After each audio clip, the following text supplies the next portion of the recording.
राम राम शेतकरी मित्रांनो, स्वागत आहे तुमचे सर्वांचे पुन्हा एकदा आपल्या सर्वांच्या आवडतीच्या कृषी मित्र विशाल या यूट्यूब चॅनलवरती। मित्रांनो, मी कांदा या पिकाच्या प्लॉटमध्ये आलेलो आहे। नोव्हेंबर, डिसेंबर, जानेवारी या तीनही महिन्यामध्ये आपल्या महाराष्ट्रातील भरपूर सारे शेतकरी रब्बी म्हणजेच उन्हाळी कांद्याची तिथं लागवड करताना आपल्याला पाहायला मिळतात।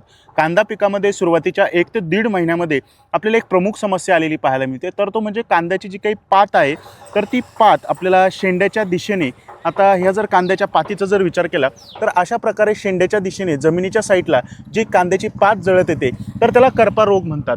तर हा करपा रोगाचा आपल्याला जास्तीत जास्त प्रादुर्भाव आपल्याला कांद्या पिकामध्ये 1 ते 1.5 महिन्याचा असताना पाहायला मिळतो। तर हा करपा रोग 100% नियंत्रित करण्यासाठी नेमकं आपल्याला कोणती फवारणी करणं गरजेचं आहे, अतिशय थोडक्यात या व्हिडिओच्या माध्यमातून मी तुम्हाला माहिती देण्याचा प्रयत्न करणार आहे। मित्रांनो, करपा नियंत्रित सुरुवातीच्या काळामध्ये करण्यासाठी आपल्याला जास्त काही महागडे हाय पॉवरचे बुरशीनाशक तिथं वापरायचे नाही। आपल्याला जे स्वस्तात मस्त जे चांगले बुरशीनाशके येतात तर त्यांचा फवारणीमध्ये वापर करायचा आहे। मित्रांनो, असं काही नाही, मी तुम्हाला 4 ते 5 बुरशीनाशक वेगवेगळे सांगणार आहे। तुम्ही व्हिडिओमध्ये सांगितलेल्या कोणत्याही एका बुरशीनाशकाचा फवारणीमध्ये वापर करू शकता, ज्याच्यामध्ये एक अतिशय उत्कृष्ट एंडोफिल कंपनीचं अवतार या नावाचं बुरशीनाशक आपल्याला पाहायला मिळतं आहे, ज्याच्यामध्ये आपल्याला हेक्झाकोनाझोल प्लस झायनेम हा टेक्निकल घटक असल्याचं पाहायला मिळतं आहे। जर तुमच्या तिकडे अवतार भेटलं तर 40 ग्राम प्रति 15 लिटर फवारणी पंपसाठी अवतार या बुरशीनाशकाचा वापर करू शकता।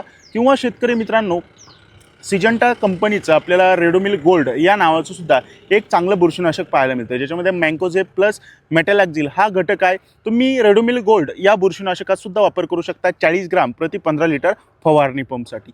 किंवा शेतकरी मित्रांनो, धानुका कंपनीचं आपल्याला झिनेट या नावाचं सुद्धा एक चांगलं बुरशीनाशक पाहायला मिळतं, ज्याच्यामध्ये थायफेट मिथाइल प्लस कासोकामायसिन हा टेक्निकल घटक असल्याचं आपल्याला पाहायला मिळतं।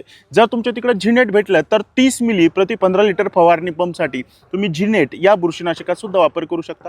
किंवा शेतकरी मित्रांनो, UPL कंपनीचं अतिशय बेस्ट वर्षानुवर्षापासून आपले शेतकरी मित्र वापरत आलेले आहे, जे साप या नावाचं एक बुरशीनाशक आहे, साप पावडर। तर तुम्ही साप पावडर या बुरशीनाशकात सुद्धा वापर करू शकता 40 ग्राम प्रति 15 लिटर फवारणी पंपसाठी। 1 ते 1.5 महिन्याच्या आसपास जर नॉर्मल करपा असेल तर या 4 बुरशीनाशकापैकी कोणतंही एक बुरशीनाशक आपल्याला फवारणीमध्ये वापरायचं आहे। या बुरशीनाशकासोबत जर तुमच्या कांदा पिकामध्ये थ्रिप्स वगैरेचा जर प्रादुर्भाव असेल तर तुम्ही कोणतंही एखादं चांगलं कीटकनाशक फवारणीमध्ये याच्यासोबत वापरू शकता, एखादं चांगलं टॉनिक सुद्धा वापरू शकता। परंतु स्पेशली करपा नियंत्रित करण्यासाठी कोणत्या बुरशीनाशकाचा वापर करावा या व्हिडिओच्या माध्यमातून मी तुम्हाला माहिती देण्याचा प्रयत्न केला। व्हिडिओ तुम्हाला माझे आवडतात का? व्हिडिओ आवडत असतील तर चॅनलला सबस्क्राईब करून घ्या। इतर शेतकरी मित्रांच्या व्हॉट्सअप ग्रुपला हा व्हिडिओ शेअर करायला मात्र विसरू नका। तोपर्यंत राम राम।